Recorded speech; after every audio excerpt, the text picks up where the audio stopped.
Mesdames, Messieurs, bonsoir. Merci de suivre avec nous cette grande édition d'information.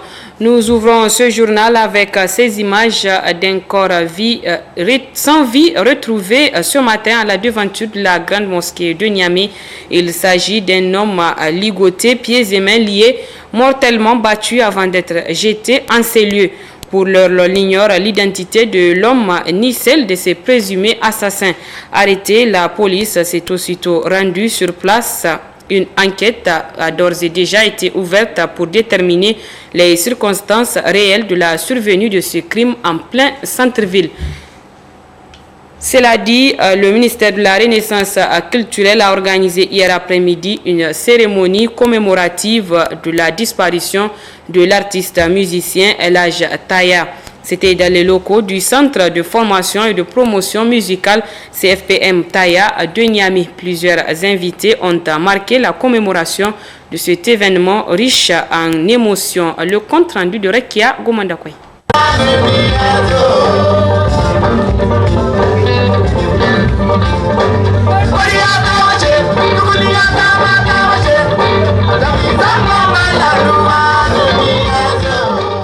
23 août 1988, 23 août 2016. Cela fait 28 ans jour pour jour que l'artiste musicien El Hadj Taya a tiré sa révérence à l'âge de 37 ans. C'est donc pour marquer ce triste événement que le ministère de la Renaissance culturelle a organisé cette sobre cérémonie à la mémoire de l'illustre disparu. L'ancien ministre de la Culture, Oumarou Adari, a au nom de la famille et des proches du défunt exprimé ses vives émotions pour cette marque d'estime à l'endroit du feu El Hadj Taya.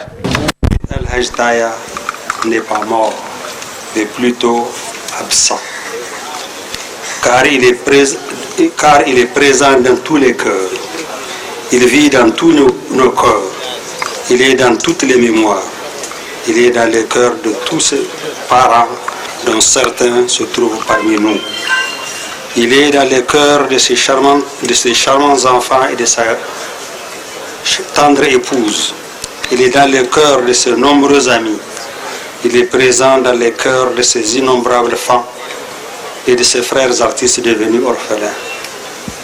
Le 23 août 1988, El Hadj Taya s'en est allé, parti prématurément, laissant derrière lui une œuvre magnifique, une œuvre de grande qualité, une œuvre originale, une œuvre impérissable, car s'inspirant de notre patrimoine et des valeurs de nos terroirs.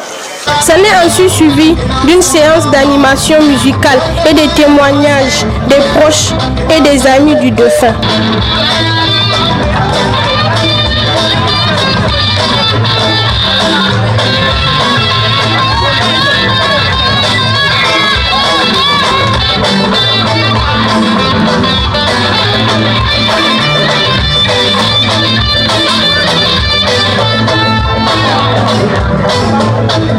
L'émotion qui nous anime ce soir, c'est vraiment une émotion de compassion parce que nous avons perdu des grandes figures de la culture nigérienne. Je ne milite pas seulement à la musique, j'allais dire de la culture nigérienne.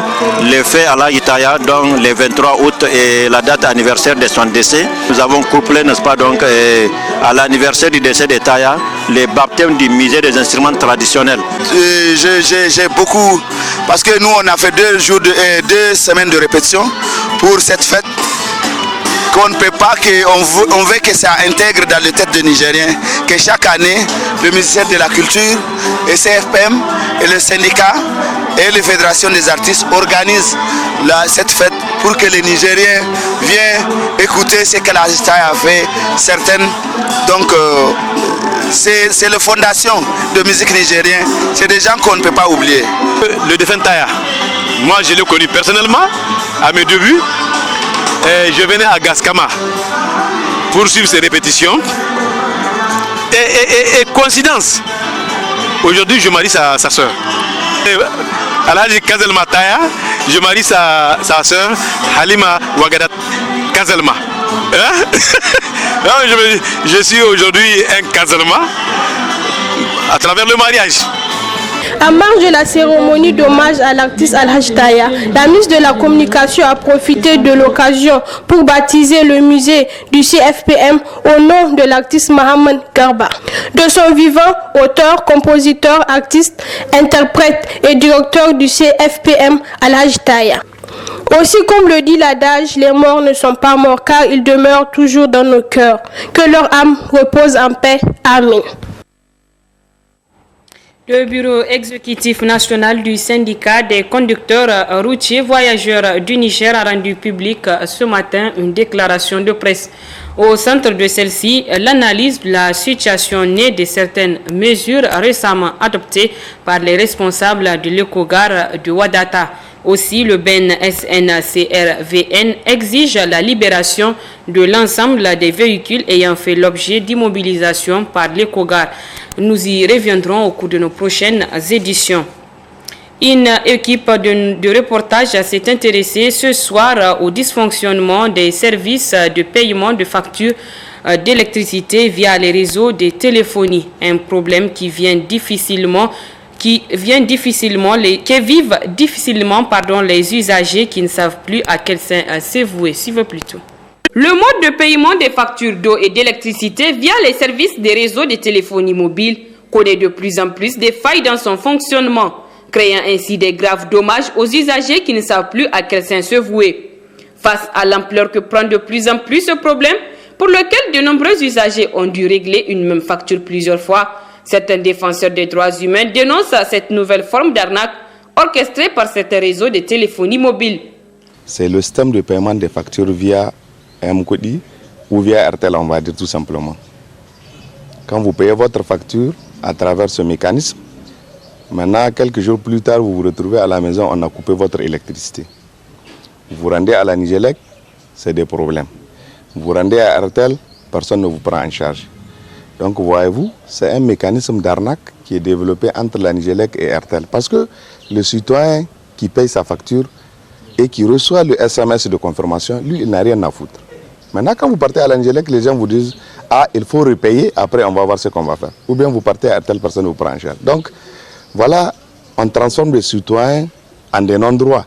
Les gens qui font ce mécanisme, puisque quand RTL a négocié ça avec l'Angélec, les gens n'ont rien à foutre. Maintenant, on a démontré aux gens que c'est la voie fiable pour payer. Vous payez, vous avez des problèmes. Parce qu'au Niger, la plupart de ces sociétés qui cherchent l'argent ne considèrent pas comme les citoyens ont des droits. Ils font ce qu'ils veulent, mis à part les factures comment dirais-je, fantaisistes que la Nigélec fait aux gens. Tu n'as pas consommé, on te fait payer ceci, cela. Et RTL aussi, mis à part les vols qu'ils font sur les trucs de consommation. Là, tu mets 1000 francs, tu fais un appel, on dit c'est terminé. Malgré tout, les gens, ça ne suffit pas. Maintenant, il faut créer des mécanismes encore pour humilier ou dénigrer davantage les clients. L'acteur de la société civile et président de l'association La Voix des Sans-Voix menace d'extrait devant les tribunaux les réseaux fautifs si dans les prochains jours une solution définitive ne serait pas trouvée à ce problème. Aujourd'hui, nous nous sommes dit que dans la soirée, on va se rendre dans les trucs de Nigélec pour que ces gens soient réglés. Ils ne payeront rien. Et si la Nigélec veut, on peut aller même en justice sur ça. Dans tous les cas, c'est des mécanismes qui ont montré leur fin. Maintenant, on peut appeler les citoyens à ne plus passer par cette affaire de Airtel Money parce que ce n'est plus conséquent. Vous ne pouvez pas payer par Airtel Money, après on vous dit de repayer ou bien on vous coupe la Nigélec et la Nigélec vous coupe. Alors ça n'a pas de sens. Donc la Nigélec, via les services Orange et Airtel, doivent s'arranger pour donner un service de qualité aux citoyens. C'est un droit. On ne peut pas se fixer comme objectif la recherche de l'argent et freiner seulement sur les citoyens, alors que le droit, le minimum n'est pas garanti. En attendant de trouver des solutions idoines à ce problème qui n'a que trop duré, il s'avère plus que nécessaire que l'État puisse rigoureusement contrôler ces sociétés et protéger les intérêts des pauvres consommateurs nigériens.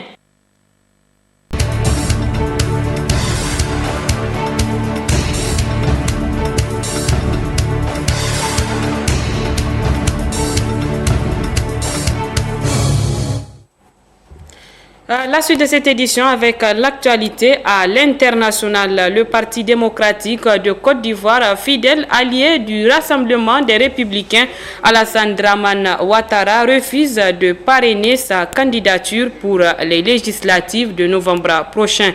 Dans la commune Paraboué à Abidjan, l'ex-leader des jeunes du PDCU Kodio Koma Perda fustige le projet de parti unifié au sein du RHDP, suivant un extrait de sa déclaration.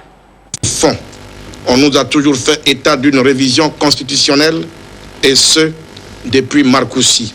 D'où vient le fait qu'on veuille opérer un glissement terminologique pour troquer la révision constitutionnelle attendue et souhaitée contre une nouvelle constitution? Quand on se dit grand démocrate devant l'Éternel, on ne fait pas ce que fait M. Ouattara.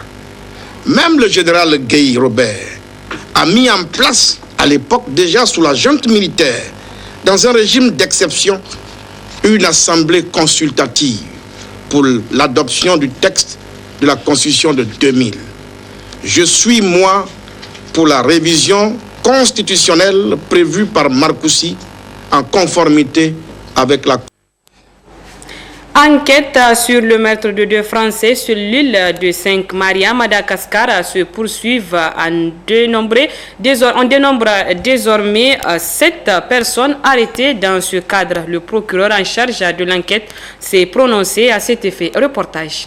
De la découverte des cadavres de 2 Français sur l'île de Sainte-Marie, l'enquête semble progresser avec l'arrestation de 7 personnes, dont un Français, mais la justice reste prudente. Selon Thierry Rajaouna Loré, le procureur de la province de Tamatave, en charge de l'enquête, la police judiciaire ne peut pas affirmer avec certitude la culpabilité de ces personnes. Des indices ont été trouvés, mais pour le moment, on ne peut pas dire qu'on a pu retrouver les auteurs de cette infraction. Vu le constat de décès, il s'agirait d'un double meurtre dont le mobile reste à déterminer. La police malgache a donc ouvert une enquête pour meurtre et non pour assassinat à cause des coups et blessures trouvés sur le corps des 2 Français. Le procureur a également affirmé qu'une aide sera donnée à la police française.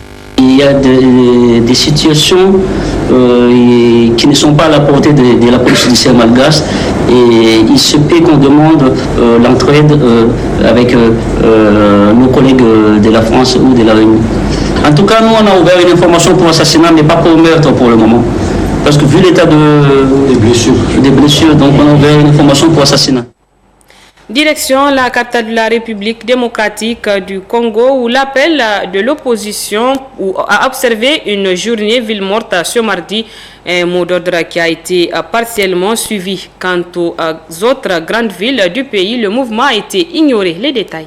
L'appel à observer une journée ville morte a été partiellement suivi à Kinshasa, mais boycotté à Lubumbashi, Beni, Goma, Bukavu et Kisangani, où les activités se sont déroulées normalement. Les travaux préparatoires du dialogue inclusif ont été lancés par Edem Kodjo, le facilitateur désigné par l'Union africaine, et ce malgré la réticence des opposants. Tout en restant, je le précise, complètement solidaire à nos amis de l'opposition, à la ville morte, et nous allons apporter les exigences et les préalables de l'opposition dans ces discussions. Pour sa part, l'ancien Premier ministre togolais s'est dit réconforté par la présence des délégués de la majorité au pouvoir, d'une frange de l'opposition et de la société civile à ses assises. Nous ne sommes pas ici pour trahir le Congo et encore moins l'Afrique, notre mère. Nous sommes ici pour bâtir l'avenir, pour construire un vivre ensemble sans cesse renouvelé, dans la foi, la justice, la solidarité et l'amour de la patrie. Ces pourparlers avaient été convoqués par le président Joseph Kabila en vue d'élections apaisées. L'opposition dans son ensemble avait dans un premier temps boudé ce dialogue, mais elle a finalement accepté d'y prendre part, moyennant des préalables, notamment la libération de prisonniers politiques et d'opinion. Et c'est sur cette note d'information qui se referme ce journal. Merci à vous tous de l'avoir suivi. Passez une excellente soirée en compagnie des programmes de la fréquence des merveilles en Fanny TV. Au revoir.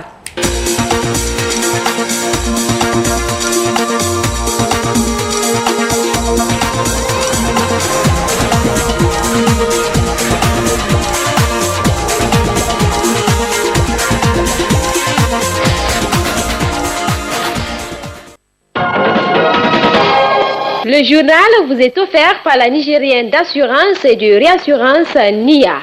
NIA, des professionnels de l'assurance à votre service.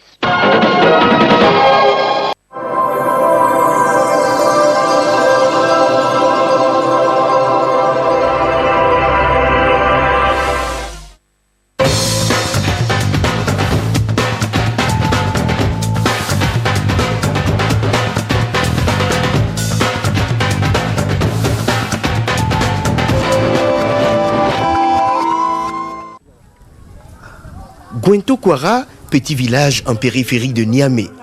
Ici, on devient esclave par la naissance. Mohamed Mogaz est issu lui-même d'une famille de serviteurs. Son organisation